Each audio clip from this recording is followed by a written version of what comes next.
Today, we are joined by Ken Good. Now, Ken has argued cases. He's an attorney. He's argued cases before. I should preface that, right? Ken, you're an attorney. He's argued cases before the Supreme Court of Texas and the Supreme Court, Texas Supreme Court of Appeals, along with other numerous courts of appeals, including the U.S. Supreme Court of Appeals for the Fifth Circuit. He is the author of Goods on Bail, a practice guide created for bail industry professionals. In addition, he has written numerous articles on the subject of bail reform, including what successful bail reform looks like. And today, he's joined the show not only to discuss bail reform, but to answer the question, can maybe some too much criminal justice reform or bail reform go too far and end up causing more harm than good? Well, he's joined the show to say, well, yes, it actually can, in fact, causing more harm than good. And hey, we disagree a little bit, and that's okay. We are still able to have a fun, civil conversation, and I think we left better understanding where the other side lays. So with that being said, without further ado, on to the show! Ken Good here on the Brian Nichols Show.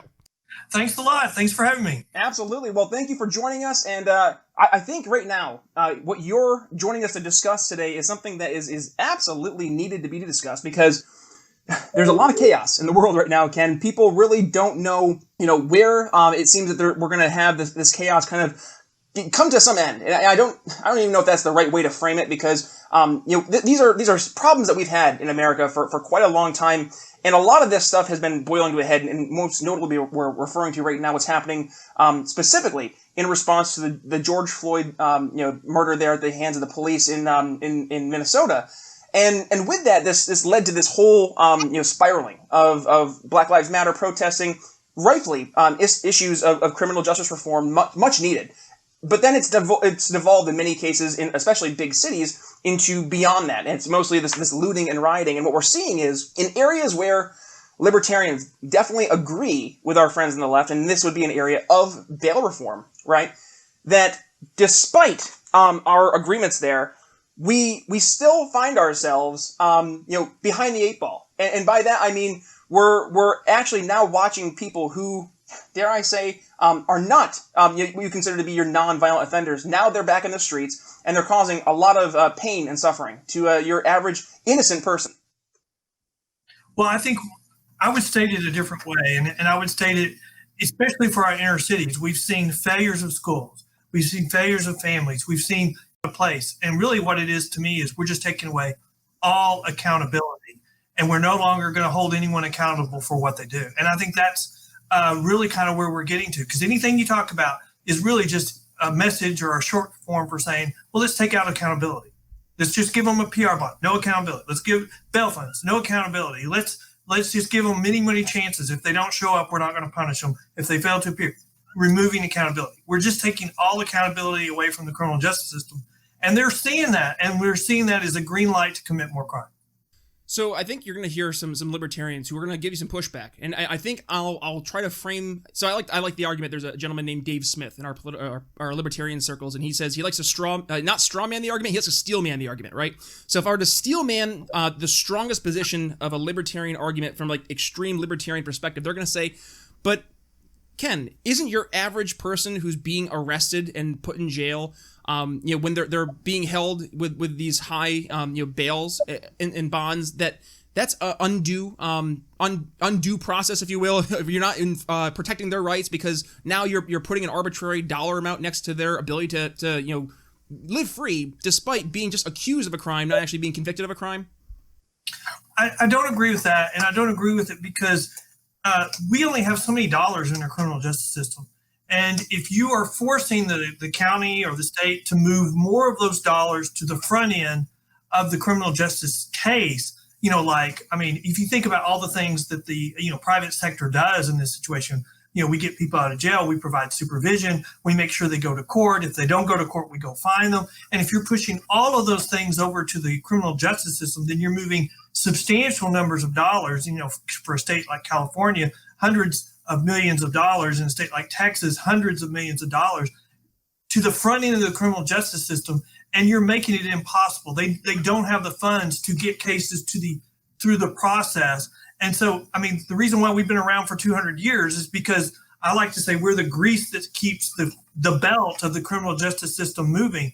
And you can't, without us, your system is shutting down. And that's what you've seen in all the states where they've tried these reforms.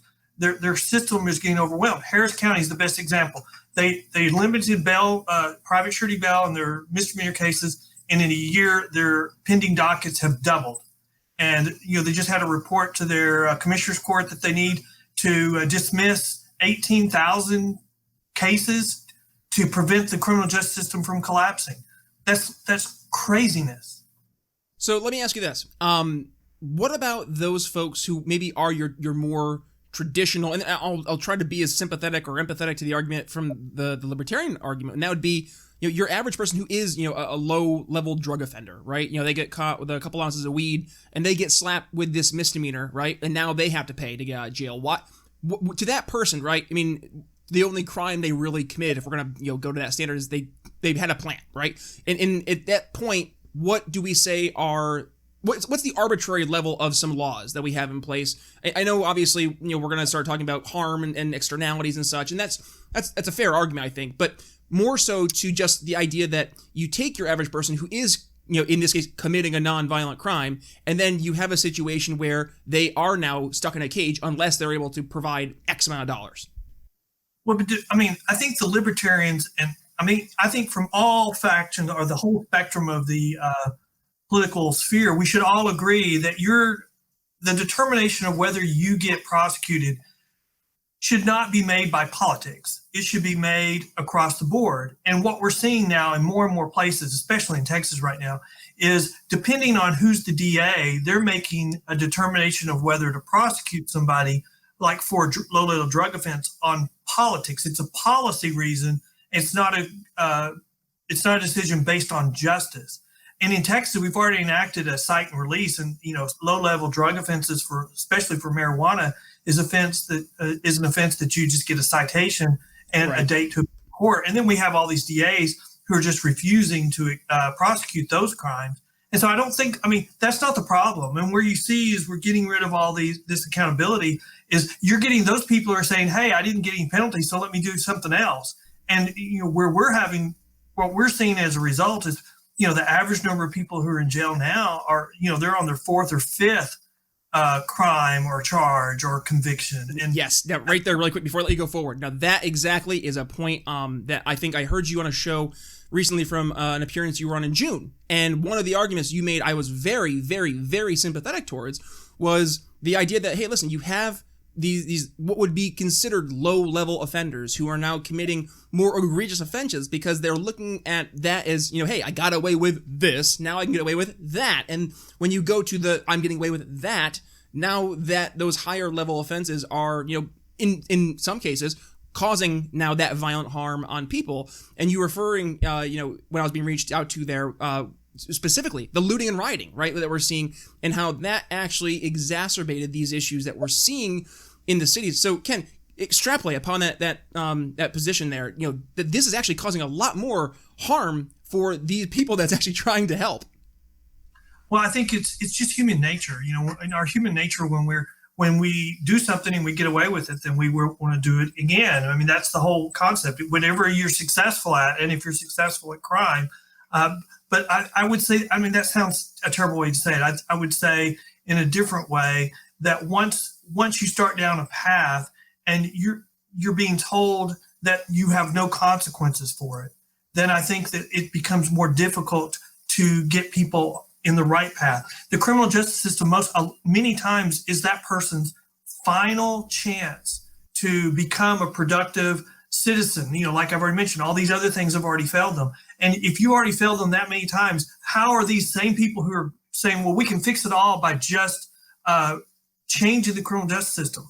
Well, I would argue everything we've seen has made the criminal justice system as big of a failure as their response to drug addiction, as their response to failures in schools, as to lost job opportunities. Look at these inner cities already had a few job opportunities, and the elected officials gave them a green light to destroy what few jobs they had in their inner cities, and now it's even going to be worse. In the next few years, they're going to have less tax dollars to take care of their people and even fewer business opportunities for their citizens. There's definitely the externalities. I definitely empathize. I live in Philadelphia. I mean, I saw it firsthand. There was a Lowe's I was trying to get some stuff for my home, and it's been closed for quite literally months because the entire Lowe's was looted. And I definitely am sympathetic towards that argument. And my history, right? I came from the right, so I speak the language of the right. I empathize entirely with we need law and order. We need this. We can't have just absolute chaos. And I think you're hitting the nail on the head in terms of you're identifying the right problem. You hit it, like you're talking about the left and there's solutions to solving poverty and the war on drugs, education.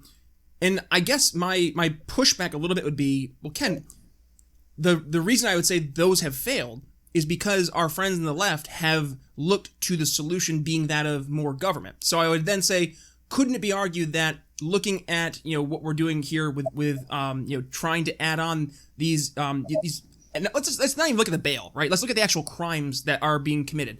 There's a lot of stuff that's considered to be a crime that I think you and I would agree it shouldn't be a crime. I'm not sure. Are you on Twitter by chance?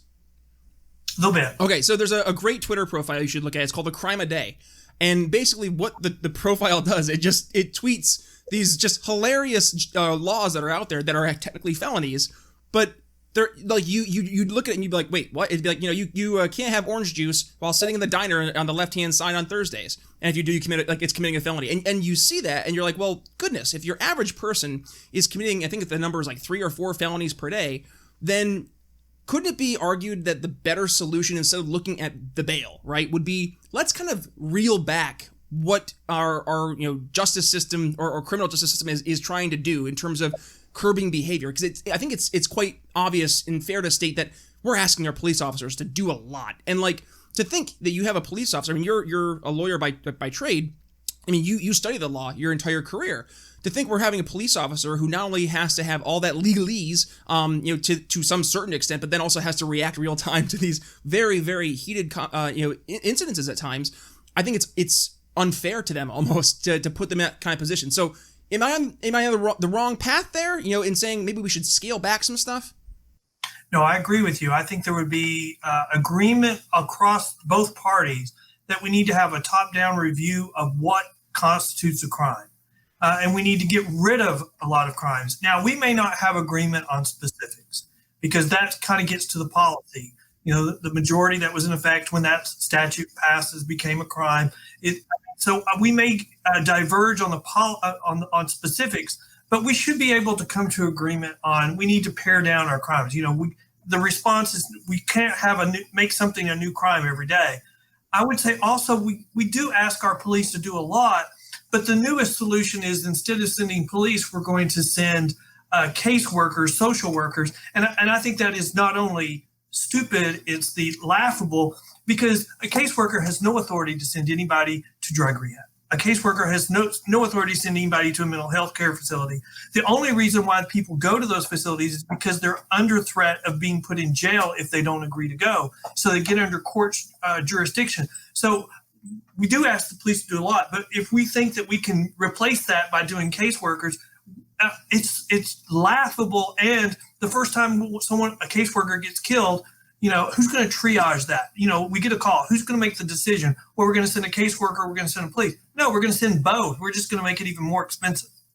So I'm much more in the idea that maybe we should try to increase competition, right? And I say that in pretty much any aspect in life. I look at education. I think increasing competition in education would improve the education standards across the board, just because now you're allowing the market to compete. And I think it would be fair to say that maybe we should reconsider also how we approach our police departments, right? Maybe it would make more sense, just as, I know one of my good friends there, Corey DeAngelis over at the Reason Foundation, looking at education. He entirely promotes school choice, and it's entirely because it does improve the education standards. So I guess I would ask you, because obviously, Ken, your experience is law. Do you think there's some merit to the argument that if we were to maybe look at like contracting police departments versus having your top-down government monopoly, and libertarians like the expression monopoly on violence, right? Because at the end of the day, there's only one entity that can do that.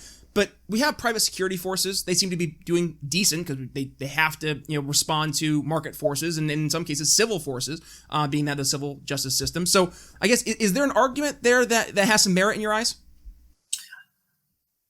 I don't think so. And the reason why is because I think the reality of the politics is the politicians will never turn control over police groups to a third party. I mean, the closest we have is we have one successful disbanding of the police and reforming, but all they did was change the name and the within a municipality. And they did it. I think you're referring to Camden, New Jersey, correct? Yeah. Yes, and they only did it so that they could get rid of the union contract. Which you're right there. You're speaking to a big problem that's with overarching not just the police departments, but also teachers and so forth. Well, and I think that's going to make it very difficult for anyone, for politicians to support, because the politicians will then get attacked, or they'll get allies. So I think the biggest thing that we could do to help our law enforcement is to make it easier for them to get rid of the bad actors. And I think there's been an article recently that said the biggest protection to prevent getting rid of them is some of the union rules. And so, I don't think anyone is even arguing to do anything to affect those. And I don't even think Trump is arguing anything. And I think that's the reality of the strength of those unions. And I don't have a response on how to get around that or how to address it. But that's really what needs to be addressed, because the current system makes it very difficult to get rid of the bad actors. And you can look at George Floyd and say one of those guys had a history of problems. But, the newest stuff coming out on the George Floyd case makes it, with my understanding, almost impossible for them to get a conviction on any of these guys. I mean, I think overcharge like crazy. The medical stuff makes it appear that he died of a drug overdose, and these guys didn't do anything wrong. And he was saying, I can't breathe, long before he got to the ground. And so I think that not only did they overcharge, they jumped the gun, they charged before they saw the medical report. But I would argue that the politician that did that is in a no-lose situation, because if he wins, he's king. But if he loses, it's just because we're all racist. And so he didn't care. I mean, I would argue that he could be in the position of not caring what the result is, because he wins either way. Heads I win, tails you lose. Classic game, and you always win. And I think definitely, Ken, you're approaching the issue. And I'm much more in the libertarian camp of building bridges, right? So I would. In libertarian politics, which, that's a horrifying story to start off on saying, but I'm what you consider more of a right libertarian just because of my past experiences and stuff, and definitely much more empathetic to my friends on the right. And I would say, I definitely hear like your argument, because I was making the same arguments in the past. I guess I just look at when I acknowledge, yes, the unions are probably like the main root of the problems, but I think if we just kind of re-examine, so I know the left-right paradigm is traditionally what people see the world of politics in.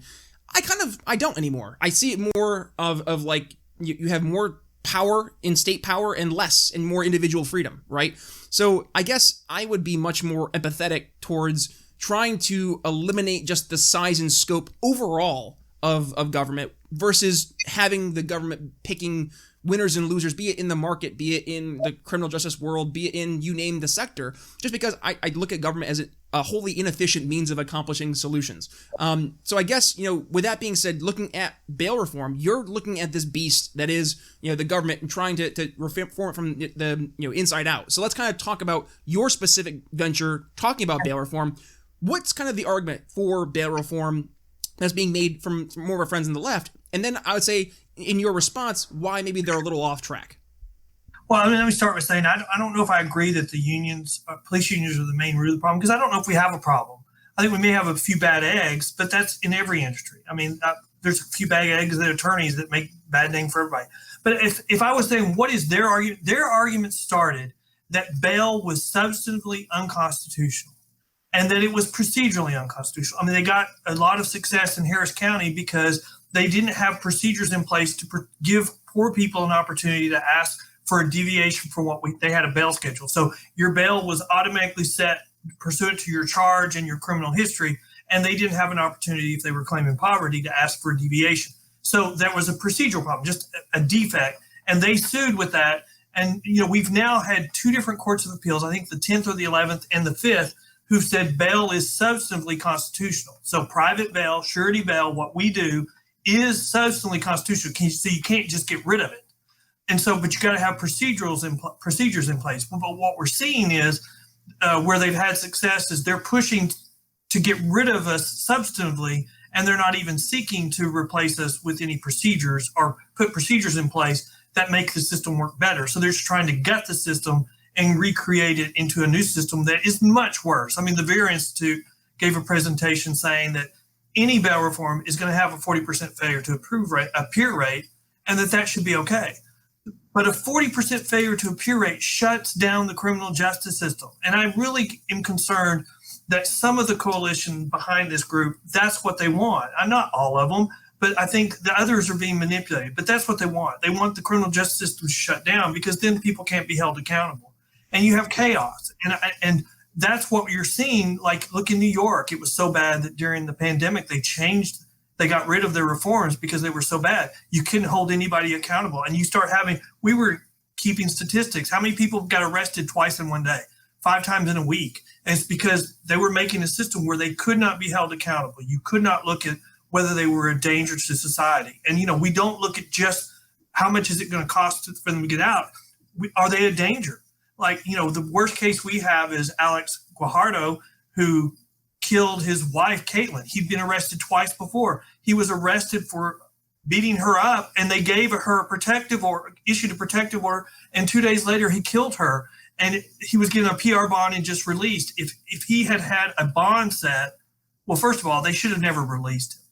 And if they had not, because he was a danger to his wife. And we have the ability to, I think, keep people in those situations. But he was already on a PR bond and he got arrested again. He should not have been given a new PR bond.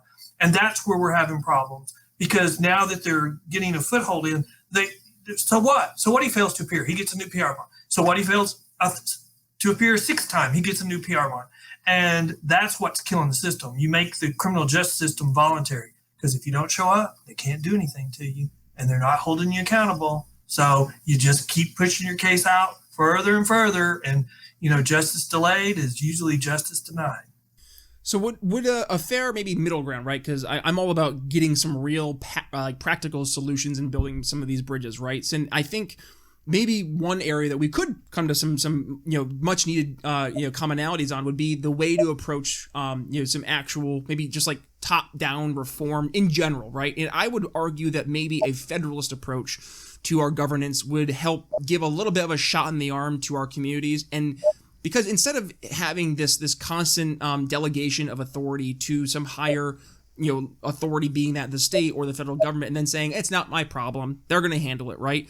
And then you have, and actually I remember in your conversation there with the gentleman in Texas, that was one of your arguments about saying, you have these folks who now they're getting hit with federal crimes, right? So I would say, could we maybe say it would be a good starting off point to start to empower more of our local governments to have more authority in, where right now I would say we've yielded some responsibility to the federal government, and that could be in terms of drug trafficking or you name the federal, quote unquote, federal offense that could be taking place, or state offense, right? Is that maybe a better way to approach the solutions going forward, so at least the enforcement arms of these justice systems are more local? I don't know the answer to that question from that perspective, because most crimes is regulated at the state level. I mean, historically, the federal government's really not been in the, criminal justice system, or it has been on a much lower scale.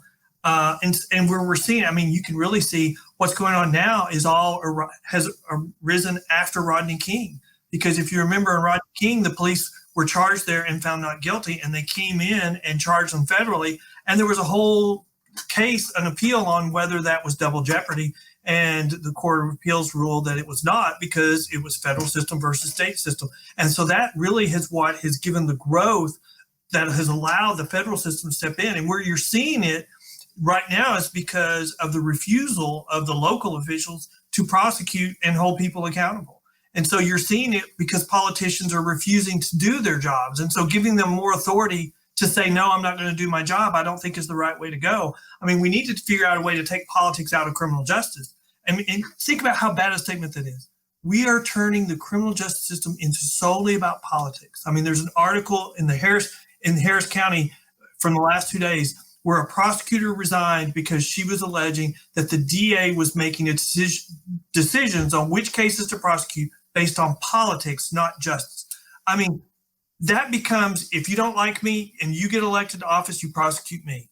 And then if I get elected and I don't like you, I prosecute you. That's contrary to our whole concept of criminal justice. And we've got to figure a way to take that out. I mean, well, then I would argue, right? So this is where my libertarian, self just kind of beams, because if you were to remove the intrinsic arm of government, right, that would be that power structure. I think, if that was no longer there, then you'd have the market fill that void, and then you'd have to be a good actor in the marketplace. Otherwise, you wouldn't be able to be a successful market. Is that not a fair retort?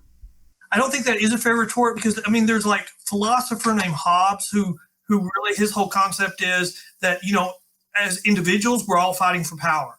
But when we come together as communities, we make a compromise, and we're compromising the fight for power to have safety and to have civilization.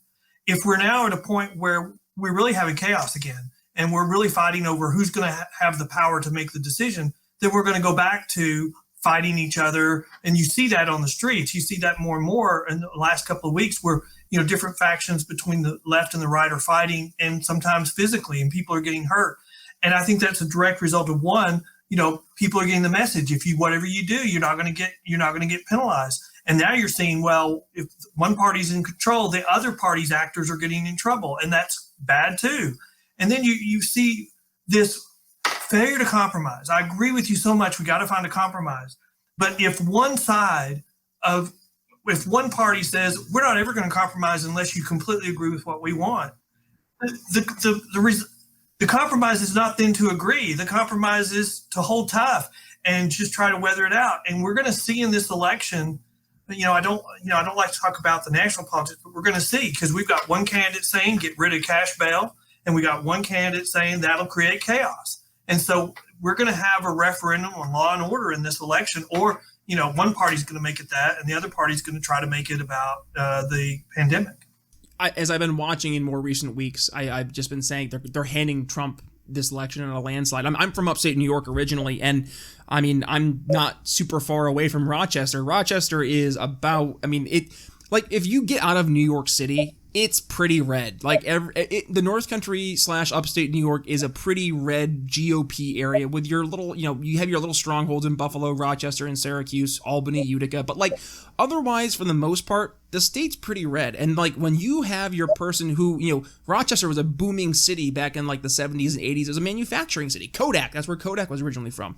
And your average person, they're I would say your old style, blue dog Democrat. They've been voting Democrat for their whole, family's generations. Now their kids are all Democrats, and they just kind of vote the party line. And then you see these videos coming out of moving into these neighborhoods. And the messed up part is, Ken, that a lot of the folks who are out in these riotous mobs and stuff, they're these white Antifa folks who they're preaching social justice, but they're going out and they're doing the exact opposite, and they're going after the people that they say they want to help. I haven't really seen that too much. So it is an ultimate irony, but to your point, this is, I think, going to be one of those things that people are constantly going to think of. And I mean, Joe Biden, he was 2 weeks too late, basically not even talking about the riots at all. And I'm like, how can you not talk about the riots? This is one of the biggest things that's on the American public's mind, and you have the entire Democratic National Committee go through without even mentioning it once. Not once. It's nuts. We go, some people, sometimes I think, well, how is bail reform related to all this violence going on? And I just, it really is the cornerstone of it. Because when you get arrested and you're brought before a judge and he sets your bail and said, this is what you're accused of, you're a danger to society if you've been arrested multiple times, and here's what your bail is, then you've got somebody that you have to answer to in addition to the courts, and somebody that's going to hold you accountable, make you show up, or come looking for you. You don't. And the problem is, okay, so we're at the very beginning of the criminal justice system saying we need to get rid of that. We need to get rid of that accountability. We need to take away penalties for their failure to show up. And, in Harris County, which is the worst part of Texas right now for it, you get people not showing up 6 or 7 times, and I mean, that's a new crime 6 or 7 times. And not only are they not charged, they get another PR bond. Well, they get the message. And the problem is, you've got courts even saying, oh, Harris County is a success. I mean, the matrix of what is a success is just crazy, because increasing your dockets by 100%, doubling the number of cases you have pending is not a success. And so I think they measure success in a completely different way. So they're measuring success on, well, we have fewer people in jail, we have fewer people showing up for court, we have fewer convictions, we have more crime. And that is contrary to our history as a country. And I don't think it can last very long. And I think that you're going to see a backlash. I think you're seeing a backlash now. And as a result, then Biden has to come out and say the opposite of what he's been saying. Kamala Harris comes out, and I love her new nickname, Kamala lie a lot. I love that nickname I saw somewhere, where she has to come out and say, oh, well, we're not against fracking, even though they said they were going to end it. And so you're going to see a lot more of that. And then you're going to see the scandal of the week. I think they have scandals planned every week for Trump all the way through the election, because that's their whole strategy. They're going to be awfully surprised, and they realize that the entire Trump base, I think they've kind of accepted who Trump is. Nobody's expecting Trump to be anything but Trump. And that was pretty apparent with the Access Hollywood tape. If you were going to jump off the train, that was probably the time. I forget who, it was Carly Fiorina. That was her, last straw for her. There was all these, that was the reason. And I don't think that you're going to really see that. It's, what more do they have? They really threw all the stops back in 2016, But think about it. We got Trump because of Obama, not because of the person, because of the policies. If we get Trump for a second term, it's not because of Trump. It's because of the policies that gave us Biden. It's because of the let's get rid of cash bail. Let's get rid of crime. Let's not hold anybody accountable. Let's scare the crap out of people. They don't feel safe in their house. I tell people libertarians all the time, or people that are in favor of gun rights. We should at least agree that if the government is not going to protect me, I should at least have the right to own a gun to protect myself. And what just chaps me is when we're told you don't have a right to a gun and you don't have a right to protect yourself if we don't come to do it. And we just got through cutting the budget of the police, so they're not going to come. But don't worry, we'll send a social worker after you're dead. Right. Well, and I think what you're seeing more and more right now, and the sentiment of that, you're not voting for the lesser of two evils, but more so the direction of the country, which I hate. I hate that that's the case, but I get it. I look at the world and I'm okay, I understand why that's the belief. And I empathize more with my friends in the right, because I do think that, it would be a net negative relative to Trump having a Biden and Kamala presidency from a sheer just what they would do with the executive branch. I would be a little more optimistic in a more conservative or maybe libertarian leaning Congress from the Republicans, if that were the case, much like we had the Tea Party revolution back in 2009 or so. So that would, give me a little bit of optimism at the very least. But with that being said, I guess, Ken, going back to the main reason you joined the show, let's kind of focus here as we wrap up some commonalities and some common ground you think that maybe you could leave a libertarian audience with, that isn't super controversial, where we can actually have some meaningful reform, and yes, have some some compromises that we would have to give on our side, but that actually would have some long-lasting, substantial reform and keep those who are actually committing violent crimes behind bars, and hopefully keeping those who are non-violent criminals, from not having to go behind bars in the first place. I think the first thing we could do is we should all be able to agree that if we're going to allow somebody to have a free bond, a PR bond, if they fail to appear, they don't get another one. That seems like, okay, that should be fair. And if they are on a PR bond and they get arrested for a new crime, it should seem fair. They shouldn't get a new PR bond, because one of the conditions of their bond was they not commit another crime. It just seems like simple accountability would say, you were not successful the first time, so you don't get the benefit of another free bond. And if you're held in jail as a result, it's not because you're poor, it's because you broke your contract for getting a PR bond. And I don't think everywhere should have a PR bond, because you need to have the ability to supervise these people. And if you don't have a PR department, you don't have the ability to supervise, then you shouldn't be increasing your PR bonds, because that's going to dramatically increase your failure to appear. I think otherwise we could just have a reasonable bail schedule and make sure we have procedures in place so that if people want to ask for a deviation, they can. And that's what the Fifth Circuit says needs to happen. But we're seeing the rejection of that by political reasons, even if it makes the system worse. And then I think the last thing that we've been proposing for several years is, where you're seeing problems in the jails is where people get lost in the jail.